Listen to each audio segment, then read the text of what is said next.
So, looking ahead, Danny, where do you see the evolution of footwear coming or going?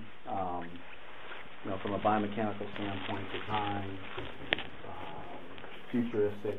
I've seen a lot in the past year, and it's definitely changing the way footwear is being implemented, at least in the running world. So. Yeah, well, I mean, we talked about soccer earlier. I think there's a lot of sports that haven't influenced athletes. I mean, soccer's one. Soccer is a level shoe. It's not a high heel pitch shoe. So you can see how, whether it's adults or kids, they sprint and they stand upright and slow down, and they lean back and run backwards and go sideways because they're perfectly balanced. So a lot of athletic footwear was not influenced by the high heel. So when you watch the World Cup, look how agile and how beautiful those guys run in all directions. And that's the influence right there if you think about that. Number one, you're asking me about where things are going. It's, and I do appreciate the first thing you said about Newton. We are the innovators. I mean, Vibram had a water sock, and Nike did that years ago. There's a lot of brands that have had basically the same thing as a Vibram. They just didn't. I never really I didn't understand why they call it like 5 fingers. I thought it was like 5 toes. Sorry about that. I'm just trying to be a logical thinker. You're not competitive though. Of what? No. When we came on the brand, when we came on the market, everybody was like, "Wow, are you guys insane? You're going to go up against people like Nike and Adi and Asics and whatever." And we're like, "No, we're not." That's kind of nice being naive like that too. But it's like, no, and that's the way we think. We don't think like it. It's like, no, we're not. We have something completely different. We have no competition because we're trying to, we're the first brand that's going to try to help you learn how to run correctly. If you go to our website, look at all our videos. We're trying to teach you how to retrain to run more naturally, get under your maps instead of out in front and braking and heel striking. So we wanted to be unlike everybody else, which we are. Our colors are wild. So when you look at the shoes, you're like, wow, what is that? Oh, it must be that crazy brand from Boulder, that Newton thing.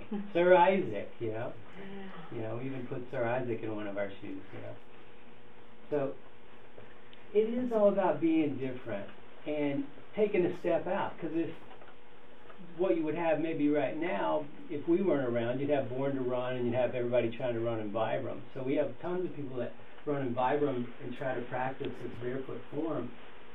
But they migrate to Newton and go, wow, I can run this way, but I don't feel like this huge, possible stress fracture to my foot. I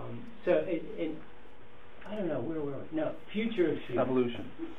So I just got back from China like 2 days ago, and so we're making a 5.5 ounce, if you want to call it minimalist. It's a racing flat, but with Newton technology. Again, minimal, super minimal, but with protection. So that's been our whole thought this whole time of Newton, is to let the shoe work more like the foot and with the foot, but with protection for modern day surfaces. Even caveman put a wrap around it. He killed the Mastodon and ripped it over and was like, I'm putting something on my foot, it's cold. I'm going to put the fur to the inside. The brain separates us from everything, and the brain will continue to do it.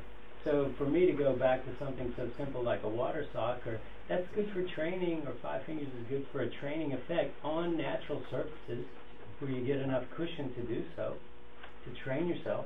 But we built a shoe that you can actually go run a marathon, 50 miles, 100 miles on concrete if you want to and be protected. And recover faster too, because our science shows impact scores in the forefoot that we're about 30% less shock than foam can ever be because of that travel of the membrane. So we've created a different animal, which is much more like muscle intended. Good. Kirsten?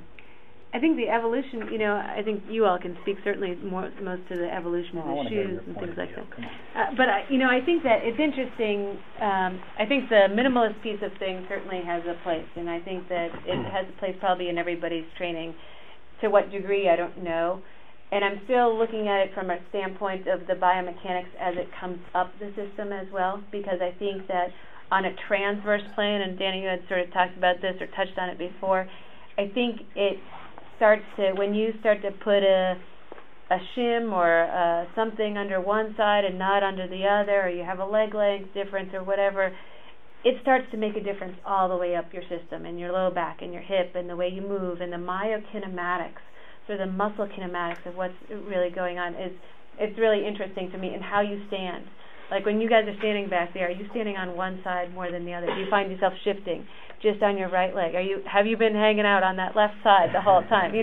So it's interesting to me. So yes, I think from the standpoint of the shoes and where those are going to go and how we're going to use that, but also how we're going to utilize that to help us all the way up and throughout the entire, because I think we want to try to balance ourselves, and I don't know that you can do it entirely, certainly with a shoe, but I think just starting to know where those differences are and then trying to adjust for those differences is going to be really important. And I don't think we can measure that really well right now. I mean, we can, hardly measure, when you start talking about the history, we're just differentiating shoes right and left in the 1800s, and the whole, when you start measuring kinematics and using some really good tools to do that, a Vicon and some of these other biomechanical tools, that's the 80s that starts, so we're really early in being able to, and measuring on a transverse plane or measuring in 3D, I don't know that we're quite there yet to do it really well, but I think that's sort of where it's going. Jamie? Well, the short answer is I don't know. Until technology catches up, I think you don't have to wait. I mean, I encourage people, if you like to run, to me it just seems closed-minded. I meet people who say, I would never run barefoot. I just would never do that. I don't get that, to be honest with you. If you're into running, it's part of the full spectrum, and just get out there and try it. So I mean, you don't need to wait for whatever is coming down the line. You don't need to wait for it. I think there's enough on the shelves right here to satisfy everybody's needs. You just have to kind of get out there and try it out in small doses and see what works for you.